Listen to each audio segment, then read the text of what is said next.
Yo, it's X. Welcome to What's Out Productions. Today on the show, we've got a Drexel Dragon on today. We've also got someone who's part of Team USA. It's my homie, Justin. How you doing today, Justin? I'm doing well. We actually just wrapped up our really big training block. We went down to Chula Vista, California, to the Elite Athlete Training Center down there, and we did a big social bubble. So we started that up on January 6th, and we just got back to Oakland, which is where we primarily train out of, on Friday. So in addition to that, I'm moving into a new place. So I'm currently sitting on my bed because I don't have a desk yet. Gotcha. But yeah, so a lot of moving parts, but we had our first training session all together again this morning, just to get moving again. But yeah, nice long 2-day weekend, which is actually kind of a rare thing. So I enjoyed that for sure. That's dope. That's dope. Let's talk a little bit about it. Corona threw a huge wrench in everybody's plans, but definitely you Yeah. guys' plans. So how are you guys working through that? How was all of that? Yeah. Well, so it was this time last year, things were picking up, and selection was literally just about to get started, and doing different workouts, and all of a sudden there's this rumor, oh, the Olympics, might get postponed, or it might get canceled. And I think it was the NBA that like completely nixed the championships, Yeah. their NBA championships first, and we're like, Uh-oh. huh, weird. Yeah. That's not a good sign. Right. And then sure enough, the IOC came out and was like, we're postponing it. And Corona has just swept through the nation.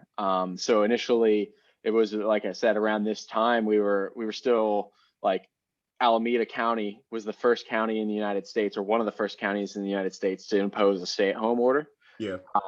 And so all the guys went and grabbed some ergs from the boathouse. And at the time, I was staying with a host family, and I just picked up an erg from the boathouse, and I put it out on the back porch. And they were giving us erg workouts, thinking, okay, so if it's just going to be 2 weeks, then we'll go back to normal. Right. Normal. and so I was just erging, and as these days ticked by in March, and then leading up to April, everything got canceled. And then Mike Tatey, our coach, was like, okay, well, it's postponed for a year, so go home, stay in shape. He's uploaded workouts onto a Google Doc, and everyone went to wherever they called home. So I went back to Pennsylvania, just outside of Philly, and I was just working out all last spring, just doing a lot of erging, weightlifting, running. I did a lot of cycling. And then around June, he was, trying to get some guys back to the estuary where we train out of in Oakland. And so we come back, or I came back then, and we did a lot of singles. So it was a lot of rowing singles, and really, really solid training. And it really develops your skills as a oarsman, being in the single. And then sometime around like September, we started getting back into like small bubbled team boats. So like nothing more than a pair at first, and then we were rowing fours by sometime in October. And so then we had this lead up to Christmas break. We were able to get into fours, and then once Christmas break was over, we got 2 weeks off. We all met up in Chula Vista. We were able to row big boats because we were in an effective bubble. Like, we couldn't leave the campus unless it was an absolute emergency. So, if you had to go to a pharmacy to get medicine or something like that. But we were able to row team boats, which was actually awesome. So you could row whatever combination, so you didn't have to worry about, catching the virus. And, there's very strict guidelines, and we weren't allowed to eat in the dining hall. So we went to the dining hall, we got like a prepackaged like meals, and we would bring it back to the dorm rooms, and masks on the campus and whatnot. But it was actually kind of refreshing because it was just one less thing to worry about, the virus. Like, we could really focus on training. So we were rowing twice a day, basically every day, except for maybe once a day on Sunday. So that was, really solid training. There were 18 of us down there, and then basically formed the selection camp, the official selection camp, which starts on the 17th of March. So that was just kind of a snapshot of my year since COVID has been push the Olympics back. I feel that. Well, that's pretty cool though. To have like an NBA bubble type situation. It's at Yeah, an yeah, yeah, Olympic yeah, yeah. training facility. So uh, I miss big boats. I haven't even seen a big boat. I've maybe seen like 1 or 2 eights roll by, but Right. next week I'm going to be in Florida, so I get to see some real, some real Yeah, speed, some yeah. real racing. I miss Oh, that because awesome. Yeah. throughout Oh, Corona, trust I've me. been Yeah, I agree. throughout Corona. It's Oh, sorry. Throughout Corona, I've been coaching singles. So mhm. just, and you're right about singles. Like singles is, we would have to talk about that as well. But yeah, Oh singles. yeah, yeah, for sure. I'm ready to see something. I'm ready to see a 4. I'm ready to see an 8. I'm ready to see Yeah, something. yeah, yeah, yeah. And like I had to think to myself, I'm one of the lucky few, not just in the United States, but one of the lucky few in the world that get to row eights right now. Because I mean, at least at the time when we were putting eights in the water, GB was still in lockdown. The Netherlands was kind of opened up. Germany had to suspend their training trips, and so all these other places, like I think Canada remained relatively unscathed as far as lockdowns go, Yeah. but we were really fortunate to be able to get 2 eights side by side out on the water, and not many places in the country at the time could. So I definitely was very thankful for that, and like that's the eight rowing is so fun. That's what's like entertaining is fast boats, 8 people plus coxswain. That it's an entertaining thing to watch, and then it's also entertaining, to be knocking heads in eights. Oh yeah, without a doubt. When you posted something on your story, you guys just doing Yeah, a yeah, piece, I'm like, oh, I was like, man, I yeah. missed that. So yeah, Yeah. I was just so excited because I was like, I gotta share, like even if it's like a 10-second clip, you're like.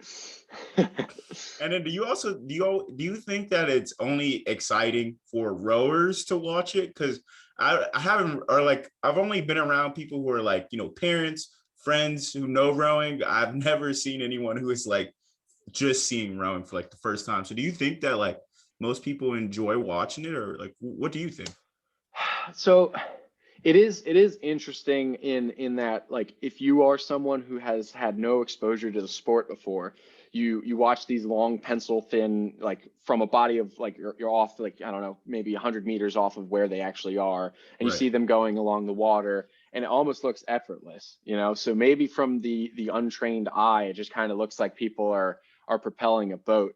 And then especially if like one crew is very, very far up, Yeah. that could be kind of like, oh, well, was that it? Like, is that Right. all that happened? Yeah. But I do think, like, from a complete outsider's view, if they came into the last 250 meters of a very, very competitive eights race, you got 3 boats across, 4 boats across, and it's like bow ball for bow ball. Like, someone would be like, oh, well, this is kind of hype. Like, look, And if there's a they're getting crowd, yeah, close. if there's a Yeah, crowd yeah, yeah. If around, you get a crowd cheering, oh the yeah, yeah. bells, yeah, The dude. cowbells. Oh, of course the cowbells.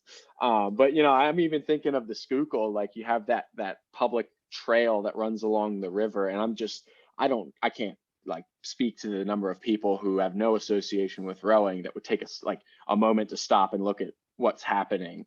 I would imagine it's more than a handful. Not at all. But that would be cool to like somehow get more like non-rowing engagement into the sport, to view it, because I think like you could make it entertaining to watch, because if people are entertained watching, I think I saw on ESPN, like legitimate ESPN, it wasn't like prime time or whatever, it was Yeah. cornhole championship. Oh yeah. Yeah.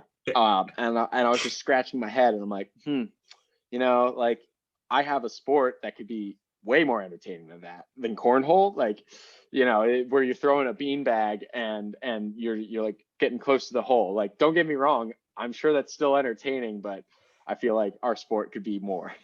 Oh yeah, without a doubt. And what I was thinking, I'd always talk about this with my teammates. I'm like, if you made a professional team, here's how I would do it. This is if we made a professional league, I would do it by Yeah, region. yeah.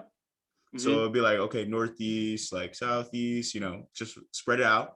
And Yeah, then yeah. like, I'm thinking like sprints, but maybe like 750, like something that's like 750. Yep, yep. something that's short enough, but something that's, and then like you'd have to get honestly, like just like with fighting, you'd have to get like betting or something along the lines like they did back in the old days Exactly. Yeah. I to mean, well, gain. the IRA used to pull thousands of spectators up when it was hosted in Poughkeepsie. Yeah, So the there used to be a demand for it, but I think like the removing the betting from it definitely hurt the sport more, because it is one of those race sports where you if you have a betting like associate like part of it, it's like horse racing, exactly. um, that draws thousands of eyeballs every single year, because the money's there too. So if you could get some way of betting around it, people say, oh, it's not about the betting, it's not about the money. But in my opinion, I don't think that would be a bad thing for the sport, a 6-lane bet, even if you shorten the course to 750 meters just for either spectator purposes. Yeah. I wouldn't say shorten the Olympic distance Oh, to, not at to all. 750, but I like don't. just I don't for agree. exhibition and fun races. Also, 750 meters is easier to set up for Yeah, bodies of water, for exactly. sure. So, you have relatively small lakes in some densely populated areas. You can get 2.8, 750 meters shots. I think that would pull some eyes as well. And But I would never put out that idea for 2,000 meters for Olympic. I mean, like, it would definitely, if you were to incorporate it, it would be in addition to, Yeah, in my opinion, for the Olympics. You have your 2K race, and then you also have your 750-meter race. Just yeah. like you have your 100-meter in track, and you also have your mile and the 10K. And I think there's a different part of like training, because I know like Oh as yeah, a 2K, you gotta have that. Not well, you got a skeleton plan. You know what I'm saying? But like, yeah. and you have to work on moves on like different people with Mhm. 750. Honestly, it's just You get your boat going, and then you hang on, yeah. Yeah, you punch your bow ball out in front, and then you just hope that you keep moving. Uh, But yeah, I agree. If the training would have to change too, and maybe the athlete type would change as well. yeah, It would be a little disadvantaged if you're too tall, if right, you're going for 750 meters and you're averaging 46 strokes per minute, right, right? So you're going to be looking more for the anaerobic and not necessarily short, but more like 6 foot, maybe 6'2", as right. opposed to 6'8". You get that long lever, but you can't get the rate up. But yeah, I think that would be fantastic. Just to kick around and see, hey, would people watch this? Yeah, As far as spectators, I think like what Henley does is phenomenal. They put the very, very high quality emphasis on the camera work and the commentating, so that the commentators, even if there's a race going down the track that has like 2 lengths of open water in between, they're yeah, telling the stories of the rowers. They're telling exactly, the stories of their training and where they're from, their clubs the coaches they rode under, like their aspirations. They'll talk about U19 kids the same way they'll talk about Mahe Drysdale. And I exactly. think like that is really, really good for entertainment, as opposed to, in some places where the infrastructure isn't there, you get a drone and maybe like a 1K camera and then a finish line camera. Like that doesn't do much for the sport. Without a doubt. I mean, I love the feature stories that they even bring out. So like, Mm-hmm. what is it, like 2.5 miles, or what is Henley? Do you know the It's like? like 2,100 something and Yeah, change. So it's what the like 2K distance was based off of, but they just like cut it to 2K exactly. But got you. I know like the record for an eights time is in the low 550s. Yeah. So that's like another roughly 100 or so meters. Okay, okay. So I mean, yeah, like throughout that whole time, like I love watching it. And I love the just man, I hate those like last seconds they the course goes off, they go off course. You're like, Yeah, damn, yeah, bro, yeah, like yeah, yeah. what the heck is going on? Or like I Right, just right. Well, it's like so high. It's so high pressure because you're coming yeah, in like it's one of the closest things that you can get to rowing in like a stadium, yeah, because like on the one side you have the stewards enclosure, and then on the other side you have like pontoon boats that yeah, will like like they just post up and then they just watch the races go by, and yeah, so you have cheering from all sides, and your lungs are burning, your legs are burning at that point, and like I'm thinking of the Cal Berkeley the ladies plate, yeah. when the straight four like just is coming in, they're in the lead, and then they hit the booms. Yikes. I'm You're like, like, dang, man. And I love Yeah, when we yeah. would do it on 4th of July. I just felt mad patriotic. If a team like went out there to Henley Yeah, and yeah, won, yeah, I'm yeah, like, yeah. yeah, like, let's Yeah, go. on Independence Day. Oh yeah, just taking it to a GB crew, that'd be great. Yeah. That is very niche. Like my Yes, grandmother would be yes. like, "You're excited about a rowing race on the 4th of Right. July." I was like, On the "Yeah." 4th of July, that's happening in England. Yeah, yeah, yeah. It is a niche little like regatta, but it pulls spectators. There it pulls. Oh And the my whole goodness, it town pulls gets numbers. involved. Yeah, yeah. I actually had the fortune of going to Henley after my freshman year at Drexel, so I You got the want to full talk about it a bit? experience. Yeah, yeah, yeah. Yeah, sure, sure. So we during my freshman year, the year before, I think they had gotten fourth at Dad Vales, if I recall correctly. So my freshman year, we had a really, really strong group of seniors that wanted to leave on a good note. And Yeah. then, my recruiting class was actually really solid as far as like strength and rowing ability. So we had a lot of like lower younger guys pushing the upper guys, and I think that helped. So every 4 years, our men's program gets to send a boat to Henley if they're like fast enough. They're not Yeah. just going to send a boat just for the sake of it. Right. Just to, So fortunately, that spring season, we had won Bergen Cup, we had won the Kelly Cup, and the Kerr Cup, I think. So those are all the local races on the Schuylkill and St. Joe's, Temple, right. UVA, like those teams were coming up, and so we were like really, really excited about Dad Vales, and we do Dad Vales, and unfortunately we fell, like I think we were like down 3/4 of a length on FIT at the end. Yeah. So that was a silver, but we ended up qualifying for IRAs, and so then we also punched our ticket to Henley because of it. And Because that was like, that training in between Dadville and IRA, that's gonna build more speed. And then what is it? Another like yeah, month yeah, of yeah, yeah, training yeah, or yeah. 3 weeks? It was like, I think it was, yeah, 3 weeks, something like that. Yeah, well, maybe not a full month, but so we finished up IRAs, and it was unfortunate because we were at IRAs my freshman year. We weren't going to be on an A final at any point. We're going to probably even make the B final, but in the semifinal for it was like either the CD semifinal, we were like just, I think, 5 or so seats down on Dartmouth coming into the last 1500s. Yeah. It was coming into the last 500. I think we were about 5 seats down on Dartmouth, and had we had walked through and beaten them, we would have punched our ticket for the C final for the varsity 8. Yeah. And then my dope. 5 seat like blew out his rib, and like yeah, we were 5 seats down, and it's not like we were just sitting, like we were solidly moving, and all of a sudden he like screams, and we lost the momentum going there. But so then we went to the D final, and I was like, oh shoot. But like that's how hard he was going. He was just going like as hard as he could, just and like I definitively remember hearing him just like this like exasperated like as he like shredded his rib. So I think he like had to take, That's yeah, tough but though. I mean that he went for it, he was sending it for the boys. So we were trying. But yeah, then after that we went back to Philly and just trained on the Schuylkill.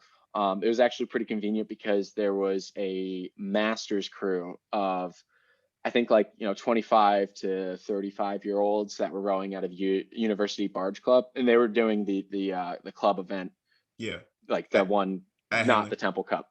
At Henley, yeah, exactly. So they were training as well. So we would do like side by side pieces with them, and at the time also there was a quad from Penn AC that we could do some sparring against as well. So kept the training entertaining, and I was on break between my freshman year and sophomore year, so I was just having a good time hanging out in Philadelphia and rowing twice a day with the guys. But no, it was a really, really solid group of guys. Like I said, we had a strong senior class, and they wanted to leave on a good note. And so then we go to Henley. We get pretty awesome blazers that are, I'll still wear my blazer, because it's just like the story with our blazers is the Drexel, AJ Drexel's family crest is a stag Okay. on top of a crown. So we didn't Yeah. use the dragon on our blazer. We used his family's crest, which That's I thought dope. was so cool. I thought it Yeah. was so cool that like they pulled it out, like, because the only other time that it had been used within a Drexel University affiliated thing was they made a celebratory wine bottle that they put the family Okay. crest on. Oh, that's so dope. That is so Yeah, dope. so we weren't we didn't have the dragon on it. We had like the stag on top of a crown, and it just looks so cool. And so when we got the blazers, I was like, "Oh, this is fresh." You know, we had like a little sending away party where we wore them, and so it was it was pretty cool. And then we head over. You know what? No, we didn't get them. We got the photo unveiled at the little going away party. We picked them Okay. up in Henley. Like Oh, their tailor shop in Henley made them for us. oh my So goodness, that's so they dope. showed us that's what it was. They showed us, we all got dressed up anyways, but they showed us like the design at that send away party. We were like, oh, that's like kind of fresh. So Yeah. when we get there and we put them on, and that was a pretty special experience. And we stayed with a host family. Like I said, like the town gets super involved. So Yeah. the townspeople who may or may not have an association with rowing will open their homes and will house teams that travel from abroad. And that was really cool. Like the town is so condensed, you could walk everywhere. There's a couple of pubs and just nice little shops, and it's just like right on the river. So we would walk from our host family's house down to the venue, and it's like really like the Super Bowl of, like, celebration wise, a Super Bowl of rowing, Rowing, in yeah. that you're walking around the enclosure. You're required to wear suit and tie if you're not in like in racing uniform. Yeah. So everyone's dressed to the nines, and it's just really cool because you'll be walking by a U19 Great British 8, whatever, like boys with like the unisuits that look like their potato sacks, Yeah. and then you'll see like Mahe Drysdale rowing a single, or the Sinkovic brothers, or Kjetil Borsch, and like all these rowing like celebrities all Right. in one spot. Yeah. So it is a really cool experience, and even from a spectator, if you're like, I would just say to anyone that's like in England around the time of Henley, check it out. Like make a point to go there, and you will enjoy your time, because it is such a celebration, and it's a good time, and you also get to see some cool rowing as well. I am a huge rowing nerd. So like I went to Same. Worlds in Sarasota. Oh, sure, yeah, I yeah. was freaking out. I was like, oh, I got to see most of B. I was like, hello, sir, how are you doing today? Yeah, Mo Spihi, yeah.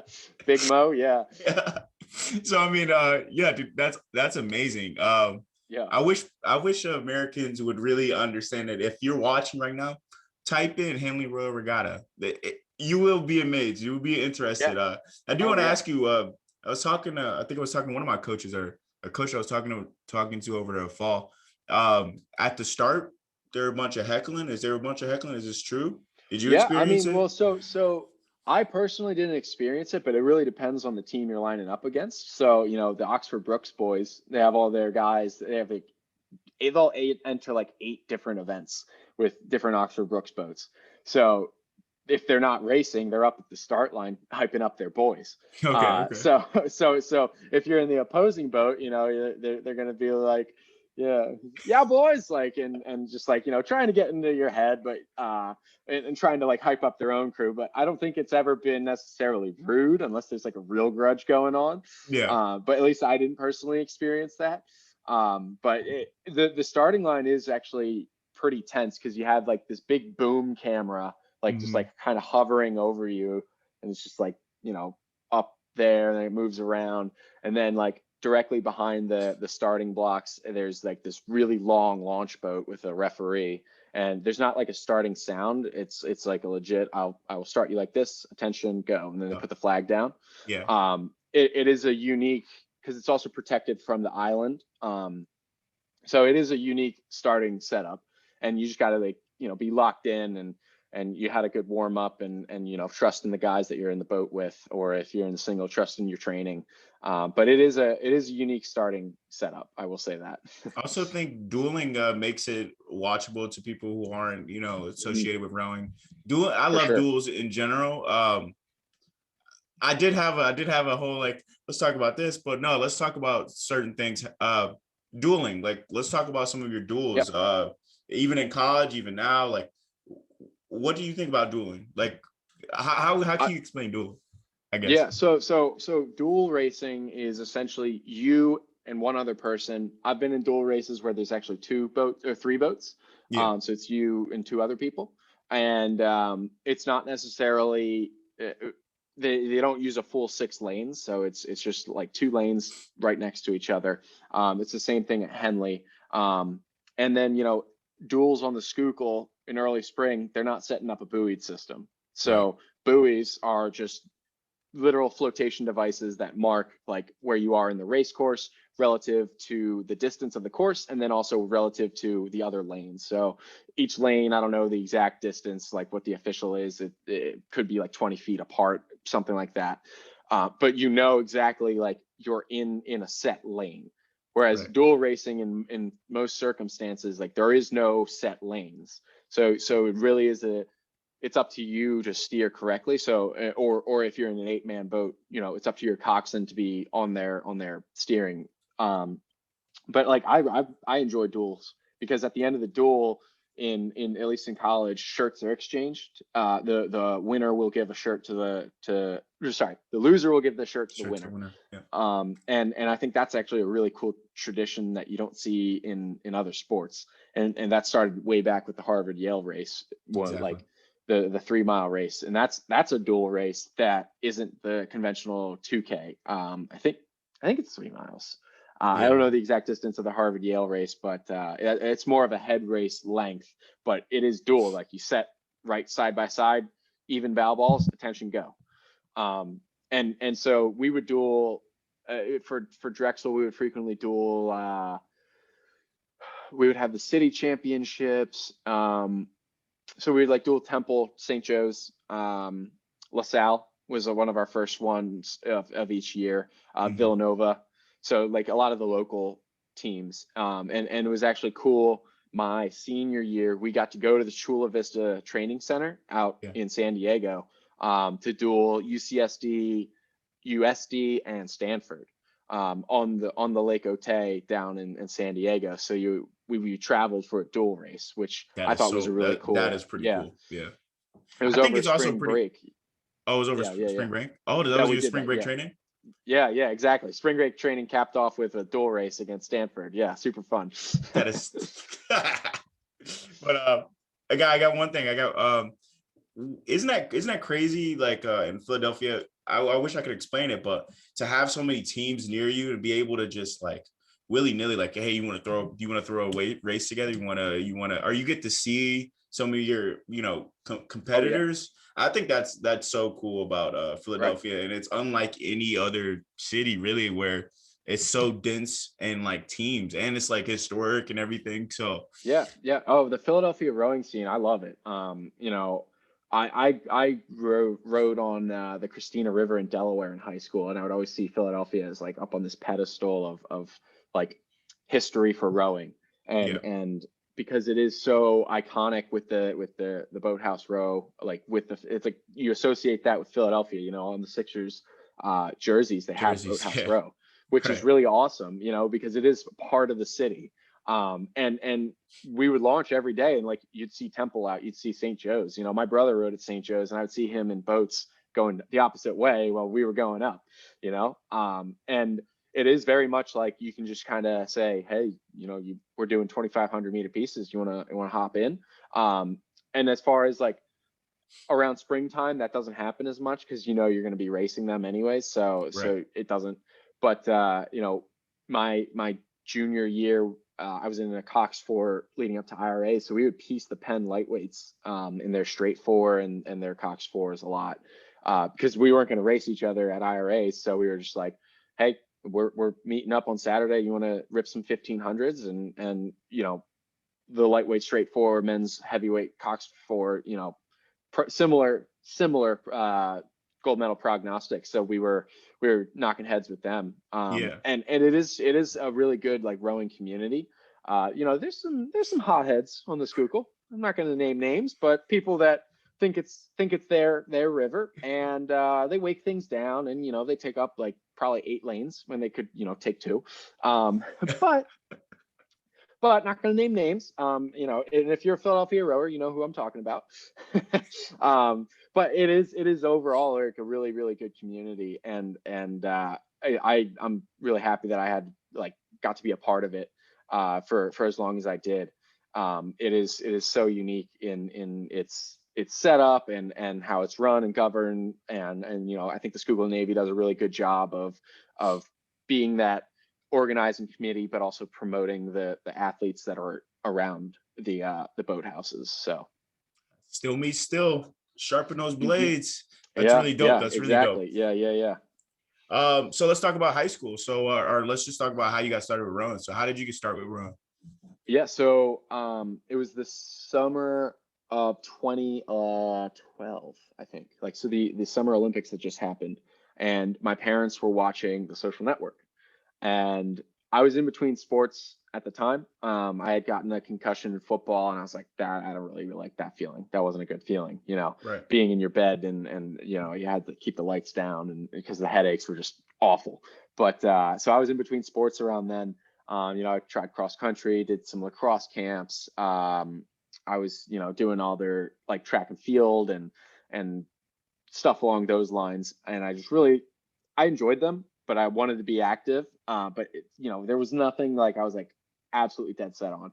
And then they signed me up for a rowing camp because they saw, so they were watching The Social Network with the Winklevoss twins, and the actors that portrayed, or the actor that portrayed the twins, they're like, well, he's tall, like, they look like they have big upper bodies. Right. Oh, Justin has a pretty decent strong upper body. Like, little did they know, obviously it's like all legs, but so then they looked in like they just Googled summer rowing camps, and they signed me up for one in Newport, Delaware. So, it's like a 35-minute drive from my house in Pennsylvania. Okay. Probably more 40 if you're going the actual speed limit, but so they signed me up, and I go down there, and I'm like, this is interesting. Like, what are these boats? Like, this is cool. And I got out on the water, and I had a really, really good time. And it's just like it clicked, and I was like, yeah, I kind of want to like keep pursuing this. And so it was Newport Rowing Club in Delaware, and I signed up for their little fall like novice program where we would row 3 times a week. And at the time I was like freshman in high school, $125, 5'8" or so. No, I was probably a little bit taller than that at that point, but I was not like big at all. So I think like the end of my first fall season, my first 2K was like 8:15. Okay. But like I was gassed. I was done. I was so spent on the erg, and I was like, well, I want more. Like, that's not good enough. Like, I gotta break 8. Like, I gotta go, like, I gotta really commit to this. And I remember specifically there was a practice. I don't know what happened like at school that day or whatever, but for whatever reason I was just really angry. And I get to practice, and I'm just moping around, and then I'm sitting in the boat, and I'm like, like I could go really hard right now, like, and just be angry, and like the boat will move. So like I could put my emotion into this oar handle, and then like I can get a positive response. You can be angry and do a lot of like negative things, but like in this instance, like it's good for me. It makes the boat go faster. Yeah, it gets the heart rate going. And I was like, I could probably do this like more. Like this is actually really, really good like outlet. So then going into my winter of like freshman year, I'm like, I'm doing it full thing. So did like the full winter training and freshman spring, rode 5 days a week for Newport. And then I think it was like around it was the fall of my junior year. A couple of parents around like my high school that I was going to at the time, Unionville High School, were like, there's enough interest at this high school, because I wasn't just the only one going from Unionville down to Newport. Yeah, and so there was enough interest. Like, I think there was 28 Unionville kids at the highest point. So Whoa. we're like, why don't we make our own club, you know? Right. Yeah. So in addition to being able to row at all the club, local events, we could also row on the Schuylkill at the Mannyflick series. You know, we could enter Right. Stotesbury, which prior to that we weren't allowed to because we weren't in school. Right. So my parents and my brother and I, you know, we helped organize everything, getting, you know, boats, equipment, storage, all that kind of stuff. We went to the school board to get it approved. And so we created a rowing club for our high school. So cool. And, you know, it's since continued to develop more and more. And it's really cool seeing you know, how many kids are doing rowing. I think they're up to 35 or 40 kids, I think, at the high school now. So I think that's pretty cool. And so then I raced for my high school, my junior and then senior year. And by the end of my senior year, I was in the single. It was my first season sculling. Yeah. And I ended up qualifying for youth nationals, and I took second in the B final in the single. So I was a sweep rower up until that point. Yeah. But I made that switch, and I was like, okay, we'll see where this goes. I didn't have any expectations for it. So and what's the name of your high school? Unionville High School. Hey, shout out Unionville crew. Yeah. They recently got a new mascot. They're the Longhorns. So shout out the Longhorns. Go Utes. Yeah. Yeah, go Longhorns. And then my summer of junior year in high school, I participated on the US high performance camp, and I got selected for the Canamex team. So we went up to Canada to race Canada and Mexico. And this was just all U19 athletes. And that was kind of my first bite of national team rowing. So on the junior level. And then the next summer, I went for the selection camp, the U19 selection camp, and I got named to the 8 that went down to Junior Worlds in Rio de Janeiro, and we ended up getting silver. So you know, at that point, I was like, this is awesome. You know, we're traveling to a different place. We're racing other countries. You know, we're lining up on the start line. Russian guys speaking Russian, Italian coxswain speaking Italian, and you know, it's really, really such a high caliber of rowing environment, even at the U19 level. So that's kind of what got me on the super competitive bug, and I'm like, we went down to Rio because we were the test event for the 2016 Olympics. So they just wanted to test the venue, see if the starting system works, you know, what the medal ceremony might look like for the 2016 games. And I'm sitting on the what was soon to be the Olympic race course, and I'm like, I kind of want to, you know, go for this. Yeah. Go for this senior team at some point. And then, you know, going into college, I had no anticipations on U23 team for a decent amount of time. I was like, I don't know how quickly I'll develop. But I ended up being able to make the under 23 team my junior year of college and then my senior year of college. And so then that kind of fed me to the path that I'm on right now, which is on the senior squad, trying to make the senior team. So Trust me, Justin, it's kind of I've seen your 20-minute score your senior year. I saw you did? Oh, awesome. Because I did it too. I cramped up though. Oh no. Yeah. Well, no, I see you. I see score. Oh my gosh. Yeah, that was a throwback. Yeah. That's dope. So just even getting a little taste of being, you know, with USRowing and just being able to, I was gonna say one thing. When Worlds came to Sarasota, man, I ended up hanging out with the Italian crowd for I was hanging out with them for 30 minutes, just chilling with them. Yeah. And they could barely, some of them were legitimately just there to come visit and see a teammate, and they had broken English. So I'm trying to communicate with them, and I got to see it's great. This fast, man, in the Worlds 2017 or something like that. Yeah. Fast Italian lightweight man, they were dogging, and I was just like, hey, I'm part of Italy right now. I'm rooting with you guys too. We weren't in it, so we may have been. Right, yeah. So you don't feel bad. Yeah, exactly. Yeah, if you don't have a horse in the race, you know, don't feel bad. But that's dope. So just getting that little taste of, you know, competing, you know, on an international level. Just Right. you got Right. addicted to it, and now Exactly. you're fighting for it. So that's dope. Yeah. How did you get recruited to Drexel, or were you recruited by other schools? Like, how did that go? hmm Yeah. I was in the process of being recruited by a few other schools as well. Um, but I think like so for Drexel, they like my head coach and the assistant coach at the time, they drove out to me like the 40 minutes from Philadelphia to my school, to offer me like some athletic scholarship. Yeah. And they're like, we really want you, like, we really think you could make an impact on the program. And I was at a mindset where I was like, okay, I really don't want to go to the West Coast because I felt like I would get homesick. And Right. sure enough, I'm 7 years later living out in California. So, um, uh, and I do get homesick, but it's not nearly as like what I thought it was going to be. So I kind of was like narrowing my search to East Coast schools, Okay. and I think like for me, when they came down, they showed that much interest that they drove all the way out to meet me in person to offer me this position. I was like, these guys like really like want me, Right. like I'm definitely on the name list, like, and they might not be a top 5 program, but I was like, I want to try and leave a lasting impact on this program. I And want to try. definitely they showed that you were valuable to them. They showed you that you had Yeah, some worth. So I get you. exactly, exactly.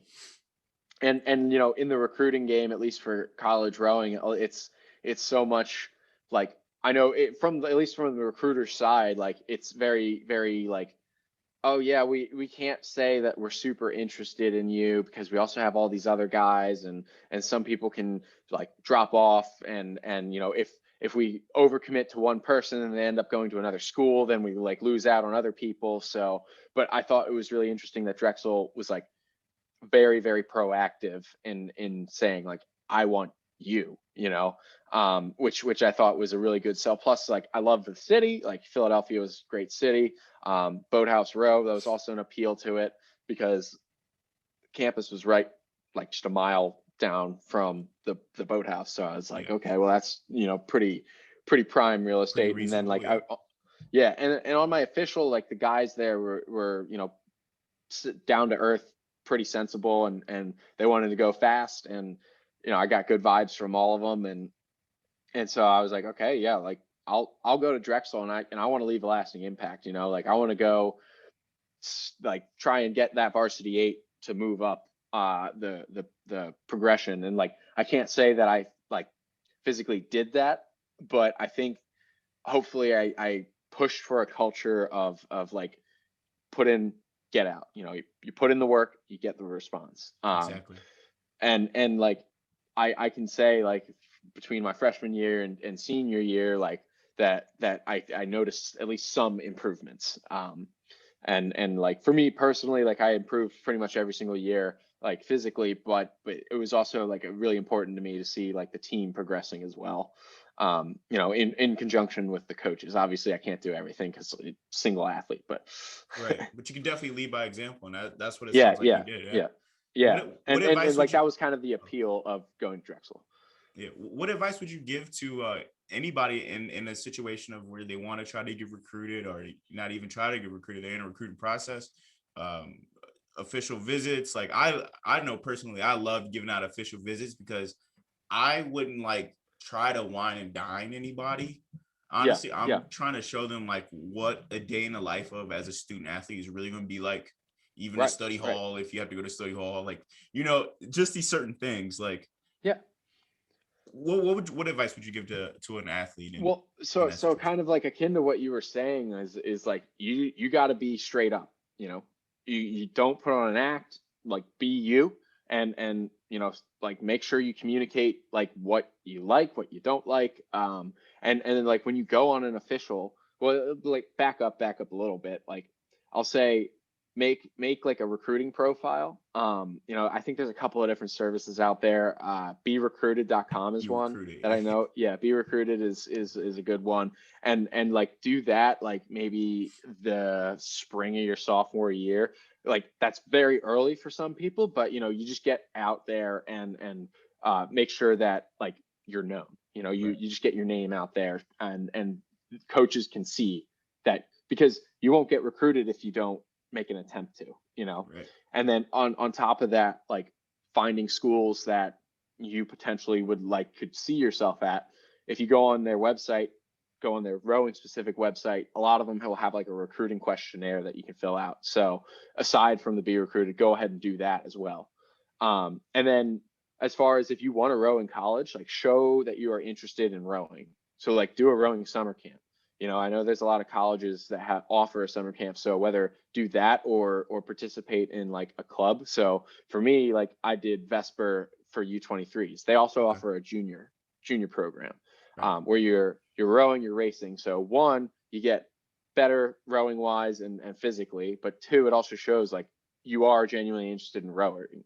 And a lot of these schools, they want rowers that want to do rowing. They don't want people that'll just show up and then be like, okay, well, rowing will be a fun thing, but I'm going to go join a frat and you know, go. Yeah, I'll kind of have like half of my foot in the door with rowing. Like, I think it's a really good way of showing like, hey, I want to do this. I want to see myself improve. I want to be on a team. I want to make that team go fast. So, you know, your sophomore summer, and I'm not saying dedicate your entire life to it, but there are camps that offer that, and you can get the benefit of it.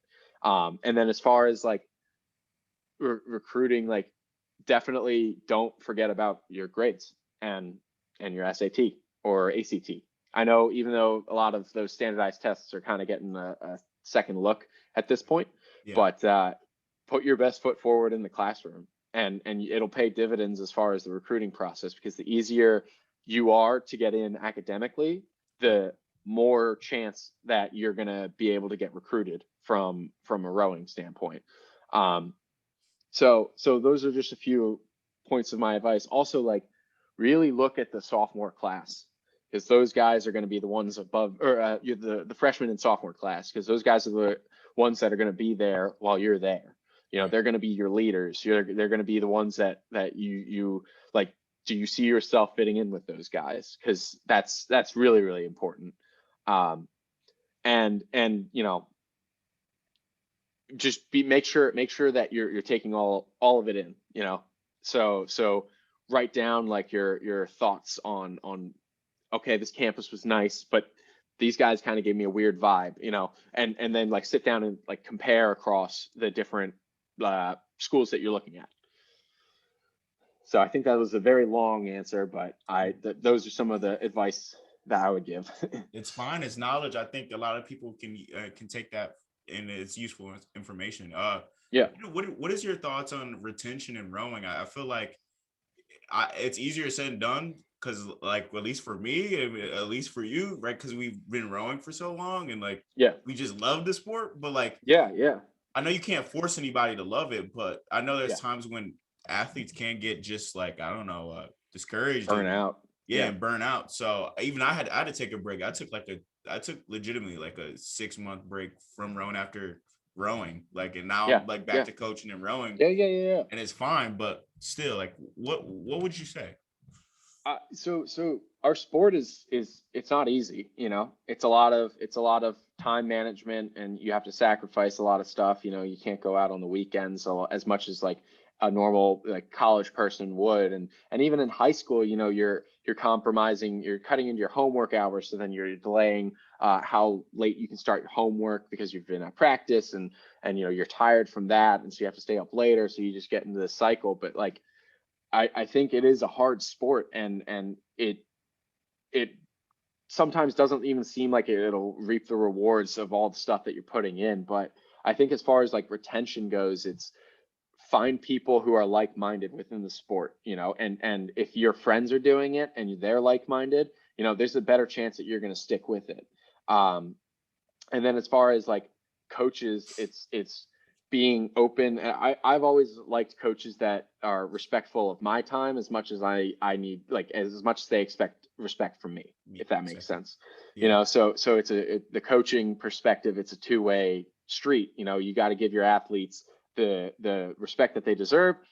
You have to understand that if they're students, you know, they have academics. If they're employed, they have to do work, you know. So as far as like retention, it's like not being overbearing and not just like driving down. Like there's definitely a time and place for pushing someone, but it also gets to a point like, that's a little bit too far. And then I think on the flip side of retention, like if you are, this is just a piece of advice, if you are just truly like feeling desolate and you're, I read a post, it was about someone that they're having like constant panic attacks associated with rowing. And I was just thinking to myself, like, just take a step back. Rowing is a great sport. It's a great like recreational tool. It's a great way to stay in shape. But if it's causing you this much mental like strain, like just take a step back. Take time for yourself. And then reevaluate if you really really want to continue to go with rowing. So retention obviously is important, but your mental health is just as much important as your physical health. So if rowing is the root cause of your mental like distress, like nothing wrong with just taking a pause or stepping away from the sport, stepping away from the boat. But I think like retention is so key in finding your love for the work that you do, the friends that you're with, and then obviously having a coaching and just general staff. Doesn't even have to be coaches. If there are parents helping out with regattas, like you don't want to have like a hostile situation. Like just having like a good like support staff that keeps retention in rowing. I loved like I even cultivated like a family like experience like in college. So it was like all of my homies, like all of my boys on my team, they were just like my brothers. We may have had like a hierarchy, but like not even, but it was just based off of age, right? Yeah, for sure. I'd say the same thing in high school too, is just like having a group and like, once you start having your own inside jokes, you know what I'm saying? Just certain things like, all right, shared experiences. Those are exactly. The shared experiences, the inside jokes, like that, those are the intangibles that make our sport like fantastic. And there are obviously other team sports out there, but there's not one where you're physically in the same boat with someone else. So you're going out in the same choppy water, having those practices where you're like, oh, this is such a crazy practice. Why are we doing this? Those, and then you go, like, at least for me, you would go to the dining hall after with all your friends and you just sit around and like those are the intangibles of the sport. And if you have more of those, that's what keeps people around, in my personal opinion. Oh, I agree. I think, and then on my end, another thing that really just pushes me, and I always stay in it, is I just love competing. I just love like but even on like a small like level, like dude, useless stuff, dude. It's like I could put the oars away faster and like but no, competition's awesome. So let's talk about some competing. You've been I mean, you're at a world-class level right now. How was it competing in high school? How was it competing in college? How was it your teammates, were they around the same speed as you? Like, could you explain so far, like as far as high school rowing, in the mid-Atlantic region, this isn't necessarily the fastest, I'm just gonna say, and that's where I was competing. So I went to youth nationals my sophomore year as a lightweight in the lightweight 4, and we also got second in the B final, but like we were very far off of the winner of the lightweight 4. But like I knew that I always had this like mentality of like, what are my competitors doing? And then like, what can I do? So I would, there would be practices that if I was like, okay, I didn't really get like that great of a workout in for whatever reason, if it's windy out or if there's not enough ergs or something like that. I was fortunate enough. I begged my mom for a birthday present, getting an erg, and she always jokes that's the best investment she's ever made because both my brother and I got into the sport and used that erg so much. But I would always think like in high school, okay, what are they doing that? All right, I'm going to do this extra 25 minutes of steady state even after practice. And like I'm going to do a workout on a Saturday afternoon, even though I don't need to. And I wasn't physically super fast in high school. I think like my junior year, I was probably 160 pounds, 165 pounds. And I think I went like 632. But but then like going into my senior year, I really committed to it. I put on a little bit of weight, not a ton. So I was like probably got up to 170 maybe. Okay. And I got my score, like my 2K PB down to 620.7 was the fastest I went. But like, for at least as far as junior national team, like I was rowing with guys that were like 608, 606, you know? Yeah. So I wasn't like, crushing any ergs, but I think like being really conscious of boat moving is huge. Huge. It's so incredible. And as far as like high school development went, like I was mostly in fours. I would compete mostly in Cox fours. I would row the pair a lot, just for like practices, because like we didn't have a big team. So if you don't have a big team, you can't throw people into eights. Not Sarasota crew that can field 9 8s of different people. Right. So I got pretty early exposure to small boats and just trying to get the boat moving. So And when then did you make go. the transition to a single? Sorry, my bad. Yeah, so it was the fall of my senior year. Okay. My brother and his teammates had graduated, so we lost a lot of really like solid guys, and the guys on the team at my high school at the time, I think like the next fastest 2K was probably like a 655. Okay. So I'm going 620, 655. Even if we rode a pair, Yeah. and for whatever reason, like they were a young group of guys, so I was just like, okay, I think I could probably be more competitive in the single, even if I had just picked up. So it was like the winter of my senior year, I got out on the water for the first time in the dead of winter, and then I started rowing. Yeah, I didn't flip, which was good. Yeah, that is good. And so then, yeah. And then it was like, yeah, my senior spring, I just was competitively rowing the single. And then went to Mid-Atlantic regionals and I won that in the single, and then went to youth nationals.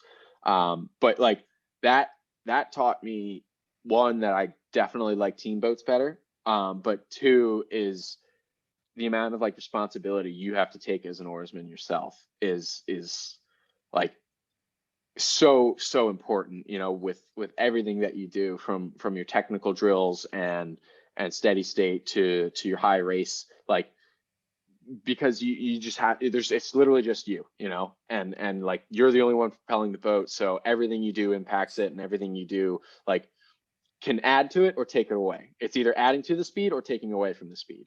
So Yeah, you have without a to doubt. figure it out, like, or you're going to be doored. You're going to be 10 lengths down on your competitor. And that's what I'm starting to get into. I'm going to start getting into when everything opens up. I'm going to start competing sculling, bro. Yeah. Like, seriously, man, like that helped me. I came from a high school where it was just like we didn't have a lot of rowers and we were a new program. So like I even got to college with trash technique, legitimately trash, but I had erg. I had a decent erg. So that's what kept me like always competing and whatnot. Right. But being in that single, man, that changed the game for me rowing wise. My stroke looks, you guys, my coach, it looks like 80, times better. Like it. Yeah. That I one mean, really like teaches you a lot. Yeah. Yeah, it beats good technique into you, and because if you're not using good technique, you're not going anywhere.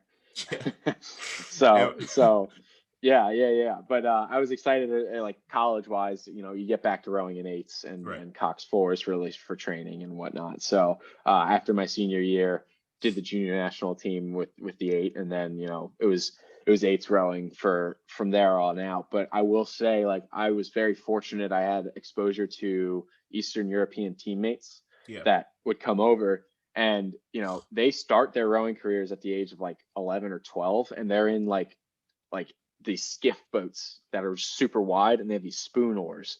So like they start in the single, and they're not allowed to be in a team boat. They go to a pair until they're like 15, or 14. My Serbian teammates, like, man. Yeah, exactly. They're just like so they have this boat feel that like most Americans don't get access to.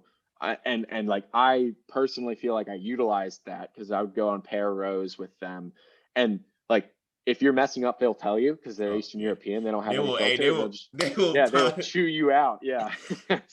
But it made me a better rower. It made me more comfortable in the pair, because they were like, okay, you're just so reckless on the recovery. So what we're going to do is we're going to take feet out. We're going to go outside arm on the square in a pair. They would do that. And yeah.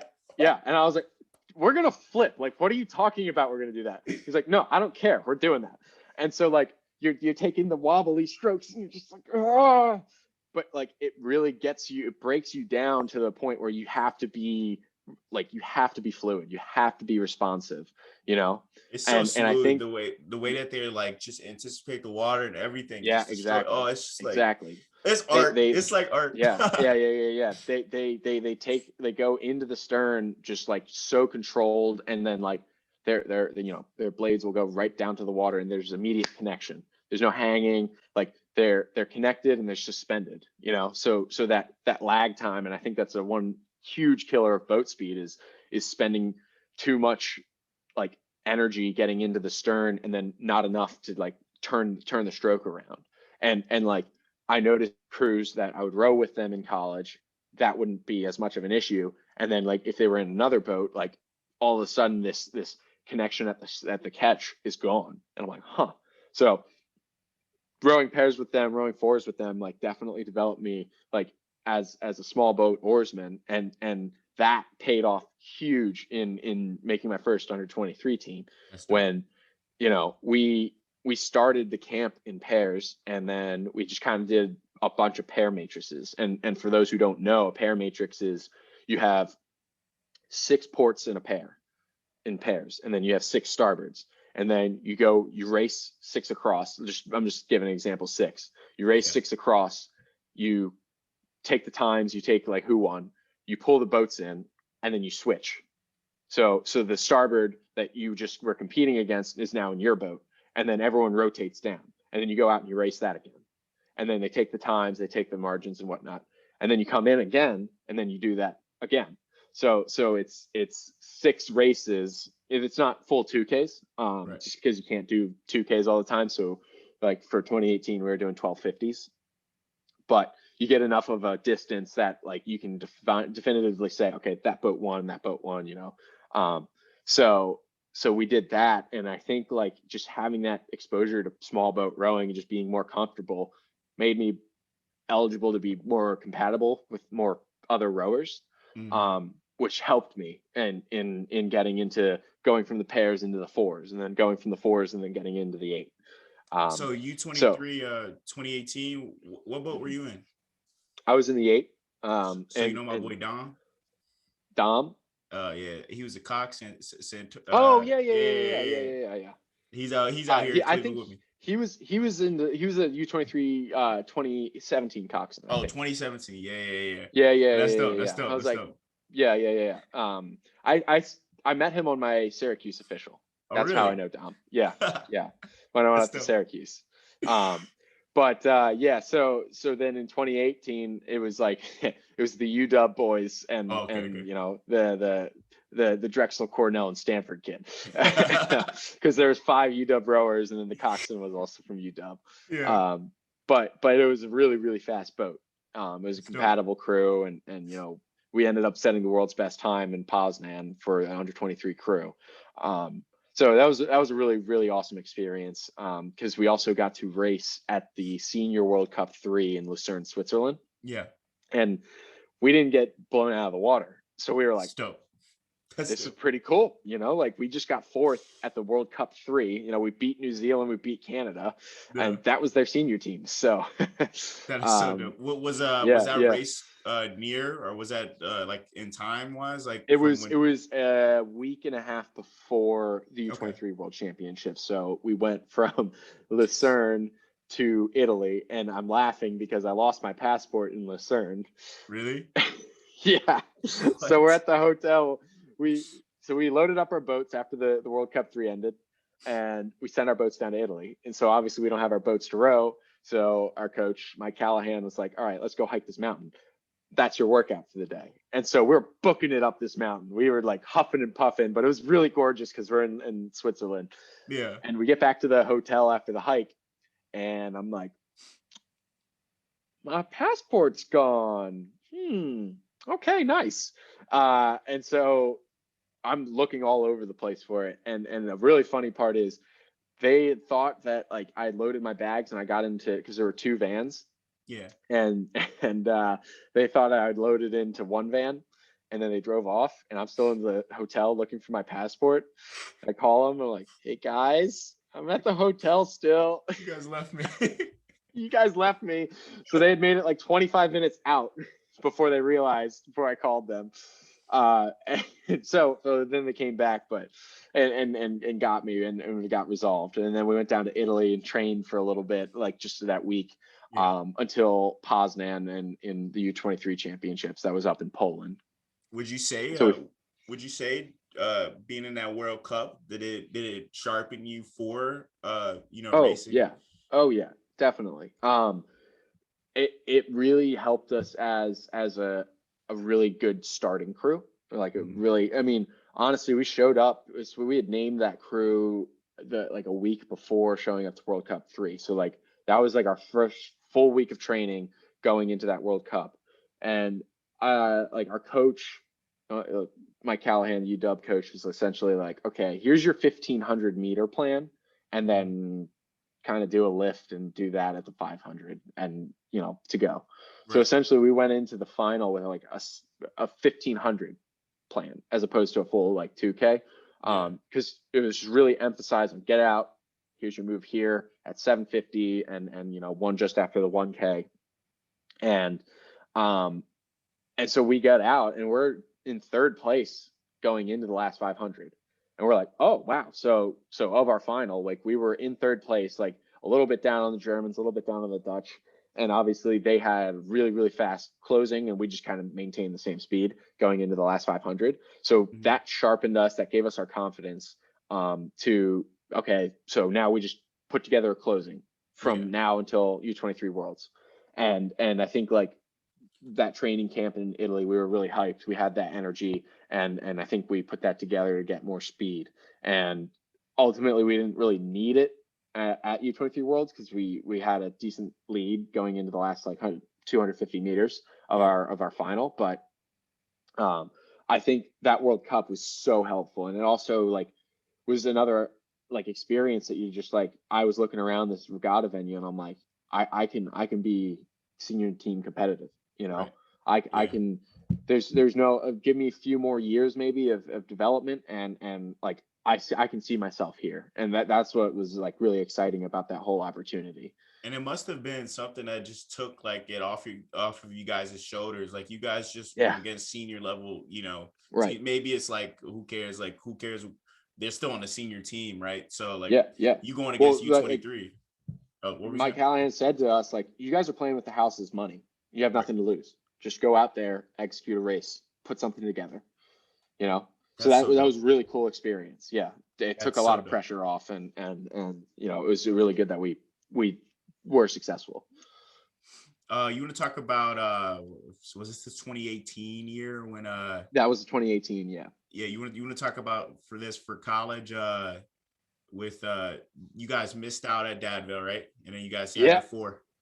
You want Yeah. to talk about this? Yeah. Yeah. I'll talk about it. Yeah. It it is one of those gut check rowing moments, I will say, the end of this story. So we, for whatever reason, my junior year of college, it wasn't we had some cohesiveness issues. You're good. You're good.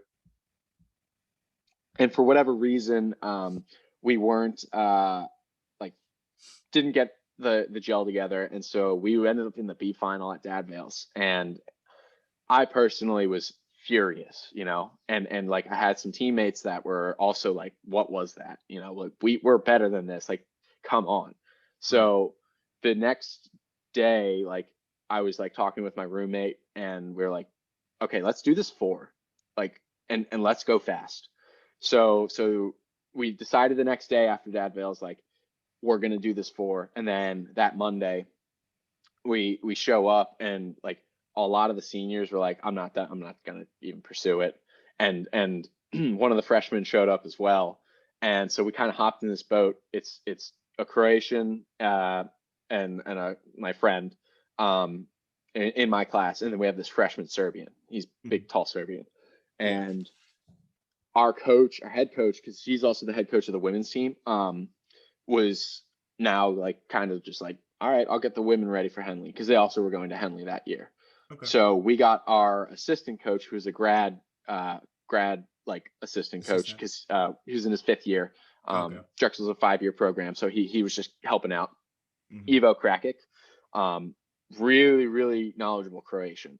He pulls a lot of his methodology from Nicky Bralic, who's the Sinkovic brothers coach. Okay. And like, similar technique and training methodology with the periodization, and this is how much steady state you should do, and this is what your race pieces should look like. And so he kind of was like, all right, I'm going to coach you guys. And from our first like practice, like it was a really crisp 4. Like we launched and we just had a nice lock. We had a nice like send together, and he's like, all right, you have like 3 weeks to make this 4 as fast as possible. And so, I mentioned this earlier, we did pieces with the Penn lightweight straight 4, and we would beat them like by a decent amount. And we had a Cox boat. And that's not their priority boat, the Penn lightweight boat, obviously. But we knew, like, just based on that, prognostic wise, we were going to be like pretty competitive. Right. And so then we go to IRAs. It's up in New Jersey, and our coach was like, yeah, you're going to commute via a van to IRAs. Like, you're going to leave in a van every day at 6 a.m. for the national championship. And I was like, absolutely not. So I booked a hotel room, and then he's like, well, you can't do that. I'm like, I don't, I kind of want to do well in this 4, like I'm not going to hop in a van. It's funny. So then, so we get there and we do our heat, and without gassing it, we managed to win our heat. I think we went like low 630s or something. We were like, like UW and Cal went just a little bit faster. Yep. And so they were in, for whatever reason, the draws broke down. We never faced UW and Cal in a direct race. So we were always just like kind of like peeking at their time and seeing, and like I genuinely believe, because like both the heat and the semi, we took it down a little bit. Like we kept like the rate up and kept it moving, but we didn't do a sprint, didn't have like a closing 500. So I think we went like low 630s for both of them. And like UW and Cal, which were the main competition, like that's what they were doing. They were like upper 620s, and they were racing. Like they had to, they were racing. Jockey. I was in that category too. I'm rowing out, and it was like, it was like the first heat, and I'm hearing let's go, and it's this dude from Cal. He had this massive beard. He's just like, oh yeah. I'm like, these motherfuckers are racing. I was like, they're racing. Yeah. Well, I think it might be Bennett Stahl. It was Bennett Stahl. He's a Cal rower. Yeah. He's known the for meme lord. He was the meme lord. Yeah. He would do race car noises. Yeah. He would just do race car noises at the start, like. But I was just thinking about having him on because he was a meme lord for rowing. Like, rowing, we love memes. That is so. Yeah. We could go rowing memes. We could go to a whole nother rabbit hole. Yeah. But so we were, I think it was after our semifinal. We were like just chilling on our phones. Like we had a barbecue at the hotel, loading up on some pasta, and all of a sudden we're like getting this notification like races are pushed to 6 a.m. And we're like, what? And what I'm like upset about is they canceled all afternoon races on the Saturday. Yeah, I think it was the Saturday, because there's supposed to be thunderstorms, and there were like 2 clouds. So they're like, there's going to be thunderstorms, so we're canceling all these instead of like waiting. Like I was like, you could have just run. If you knew there was going to be high winds the next morning, you could have just run at least some of the finals just to like get them off, like to get them out of the way. And so we show up, we're warmed up. It's 25-mile-an-hour winds. We're like, all right, we're going to race in this just crap show, but we know we're confident. We're really good technical, like at least, as far as setting the boat up, we don't have really many issues, and that won't slow us down, so it's really just about going out and executing our best piece in whatever conditions. And so we launch, and we're in the warm up, and we're coming down on the triangle in the warm up lane, and we're passing the UW boat because they're taking on water because the conditions are just so unrowable. Right. And we're passing them, and I'm like, and then we finished our warm up, and like we're about to turn to go up to the starting line, and the launch came up to us and he's like, nope, you're done, no race. I was like, shoot. And at first they were like, okay, we're going to delay it and see, and like, kind of kick around. And then we get into the dock. And so we're still in like our race gear and whatnot. And, it's still hope of they're just going to wait a little longer. The wind wasn't dying. And all of the coaches met in a circle, and like the lightweights were proposing like, hey, let's go over to Princeton. Like, conditions are fine over there. It's very possible, we could even load up all the boats on one trailer so that none of the other trailers get impacted. Like, so you can put all the fours, because the lightweights had fours that needed to go off too. And you just go over there. Don't even call it, like, don't even make it official. That doesn't have to be official, just so, at least the athletes know. And the same U23 coach, Mike Callahan, was like, nope, not going to do it. And my coach and Princeton and Mike Tatey were like, yeah, let's just go over to Princeton. Like, it's 20-minute drive there and 20-minute drive back. Take, rig the boats at the starting line, and total of 2 hours. Mike Callahan was like, nope, got a flight to make. And what was infuriating was we were driving home, so I was livid, and like, that's what like I tried to like take a lesson out of it in this sport. It's like, you can only control so much. There's things that are out of your control in this sport, and like, it's not always going to be like fair. Right. There's not always going to be a just end to it, but it's like, how do you pick yourself up from it? Mm-hmm. And so what was more infuriating was like, the lightweights had gone over to Princeton, raced, and were packing up and left, because I had a friend that was on one of the lightweight teams. And by like 12:45. Yeah, I was at Hokie Haven, and then they showed up, and they were like, "Oh yeah, we just got done racing." I'm like, "We haven't even like left. We were like, we had to go back to Florida." They're like, "Dang, like what? It happened that quick?" Right. And I'm like, right.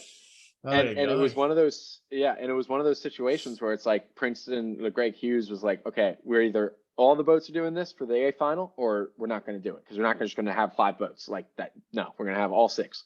Right. And Washington said, no, we have to catch a flight. And I'm not doing any math, but I'm also doing math, and I'm like, the original schedule that was scheduled to wrap up around 1:15, even with the award show and whatnot, and they just got done at 12:45, and your excuse was to catch a flight that you already had booked. So I'm doing mental math, and then I just write up this post, and I'm like, I don't care. I'm just ripping the Band-Aid off. I don't care. I'm so angry. So I wrote up an Instagram post that called them out, and that started a storm. So on social media, he became your coach. Not only a few months later. Yeah, well, so not, it was like a week later. It was a week later. I had to go and convince this guy, like, I'm a good rower, like, give me a chance, after I called him out. But like, all my teammates were doing it on social media, and it just turns into a really toxic situation that, I wish I could go back, take that down. It was a very heated in the moment decision, and should have not engaged. But that's the only time I think rowing may have not been so gentleman.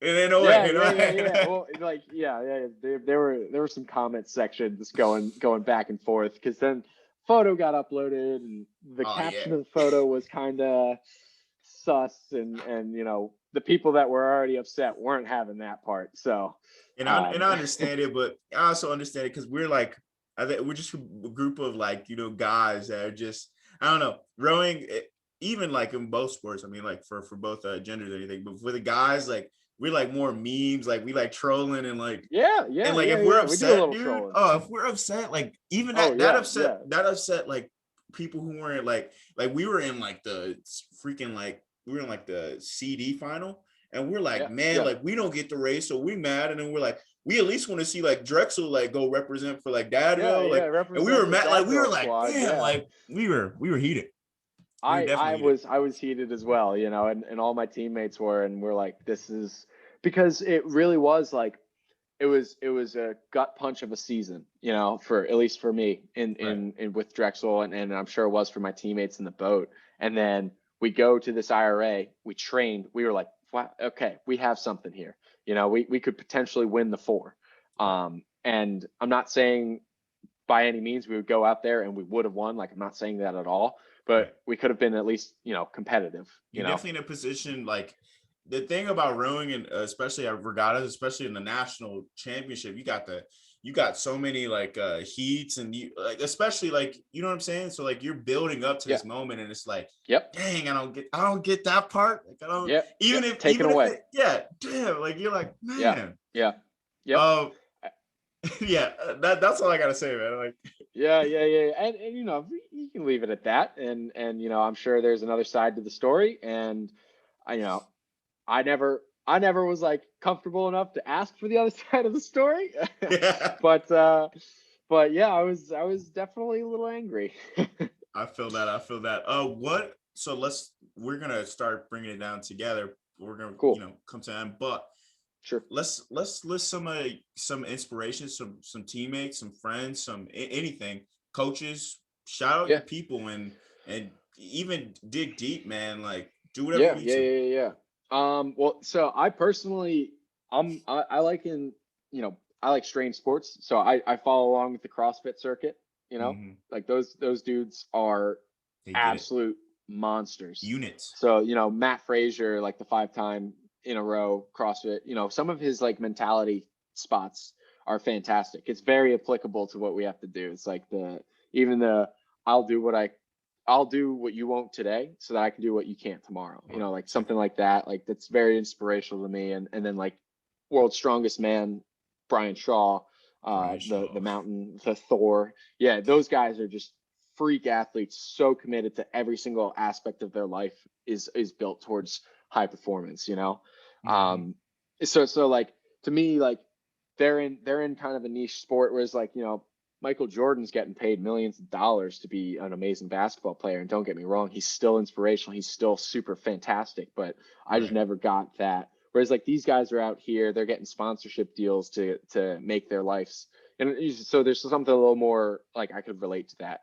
You know, as far as like in the rowing community, obviously like Hamish Bond is just like at 90 kilograms, he goes 5:44 for 2K, and he can move a boat.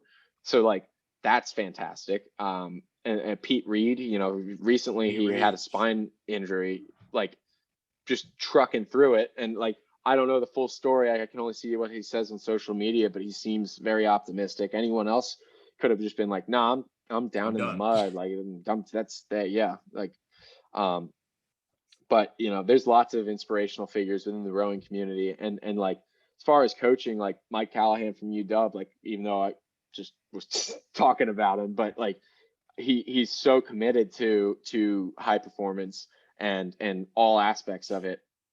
Very motivational as well. You know, he's been around the circuit for a while. Like he was in our shoes not too long ago, so he's very like inspirational there.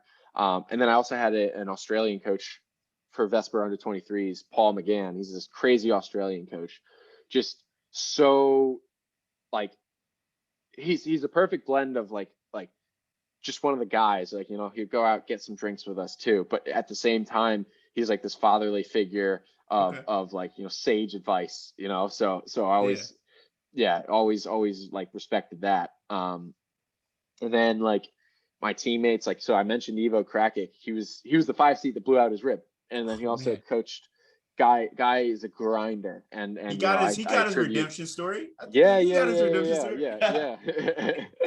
So you know, always mad respect for him. And like, you know, there's lots of guys on this on the Oakland Training Center team that I have mad respect for. And it's funny, like there's a guy who I'm currently training with, we entered a indoor rowing race in 2013, and at the time I went 7:19 and he went 6:13, and like, so I was always like, that guy, I want to be as fast as him. I want to be as fast as him. You know, like always just like picturing in my mind, he went like 6:13. I'm like, oh, I can do that. I want to do that. I want to do that, you know? And it's so funny, like all these years later, I'm out here training with him. So, That's you so know, dope. I like our sport in that it's a team sport, but there's definitely other inspirational figures around you, you know?